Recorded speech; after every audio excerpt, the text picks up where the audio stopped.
खबर के बाद आगे बढ़ते हैं, बात कर लेते हैं रफ्तार की। Semi high speed train Vande Bharat express यातायात के लिए मील का पत्थर साबित हो रही है। वंदे भारत एक्सप्रेस ट्रेन में आने से हवाई यात्रा और एयर टिकट में 30% तक की गिरावट आई है। सेंट्रल रेलवे ने वंदे भारत में यात्रा करने वाले पैसेंजर्स के बारे में पहली बार डेटा जारी किया है। सेंट्रल रेलवे ने 4 वंदे भारत ट्रेन में सफर करने वाले पैसेंजर्स के जेंडर और उम्र को लेकर डाटा भी जुटाया है। इनमें 3 ट्रेन मुंबई से शिरडी, गोवा और सोलापुर रूट की हैं। सितंबर महीने में यात्रियों के वंदे भारत में यात्रा करने की मांग 77% से लेकर 101% तक रही है। वंदे भारत एक्सप्रेस ट्रेन के परिचालन के बाद से एयर ट्रैफिक में 10 से 20% और हवाई टिकट में 20 से 30% की गिरावट आई है। वंदे भारत एक्सप्रेस ट्रेन को लेकर रेलवे के सर्वे का मकसद सर्विस, फूड और दूसरी सुविधाओं में बेहतर प्लानिंग को लेकर है।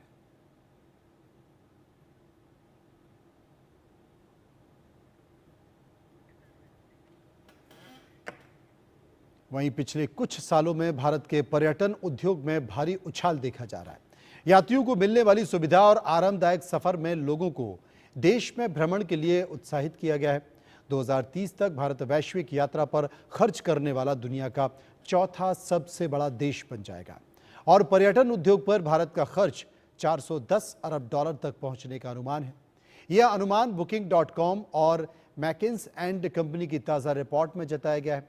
रिपोर्ट के मुताबिक कोविड काल से पहले 2019 की तुलना में पर्यटन उद्योग में 177% की बढ़ोतरी देखी गई है।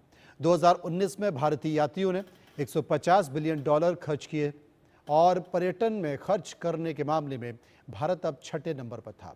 रिपोर्ट के मुताबिक 2019 में जहां भारतीयों की कुल यात्रा 2.3 बिलियन थी, जिसके 2030 तक बढ़कर 5 बिलियन होने की उम्मीद है। पर्यटन उद्योग में यात्रियों की संख्या बढ़ने का कारण आरामदायक सफर के साथ ही खाने के लिए रेस्टोरेंट और ठहरने की सुविधा भी है।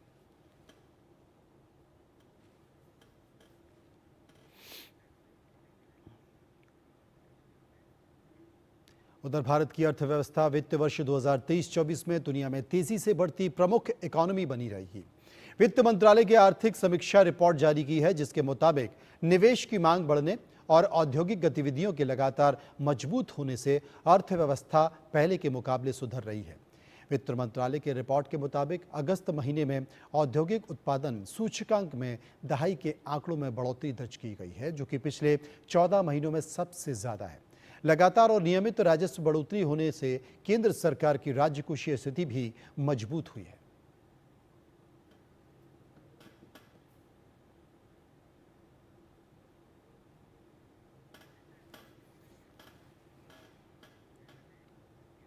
और इसके बाद एक और खास खबर, प्रधानमंत्री नरेंद्र मोदी से मिले स्मृति चिन्हों और उपहारों की ई नीलामी 31 अक्टूबर को खत्म हो रही है। प्रधानमंत्री को मिली भेंट की नीलामी का ये 5वां दौर है। 5वें दौर की नीलामी में करीब 2000 बोलियां लगी हैं। इनमें भगवान लक्ष्मी नारायण विट्ठल की मूर्ति, देवी रुक्मणी की मूर्ति और मशहूर आर्टिस्ट पेरिस मैटी की बनारस घाट की पेंटिंग्स के लिए सबसे अधिक बोली लगाई गई है। बनारस घाट के लिए 7 लोगों की बोली लगाई गई है। पेंटिंग के लिए आखिरी बोली 74.5 लाख रुपए की लगी है। 5वें दौर की ई नीलामी 2 अक्टूबर को शुरू होगी। इस बार नीलामी के लिए 900 से ज़्यादा वस्तुओं को रखा गया है। नीलामी की राशि केंद्र सरकार के नमामि गंगे योजना में खर्च की जाएगी। केंद्र सरकार का नमामि गंगे प्रोजेक्ट गंगा नदी के संरक्षण और पुनर्स्थापना के लिए चलाया गया है। ई नीलामी पहली बार जनवरी 2019 में शुरू हुई थी। पिछले 4 संस्करण में 7000 से ज़्यादा वस्तुओं को नीलामी में रखा गया।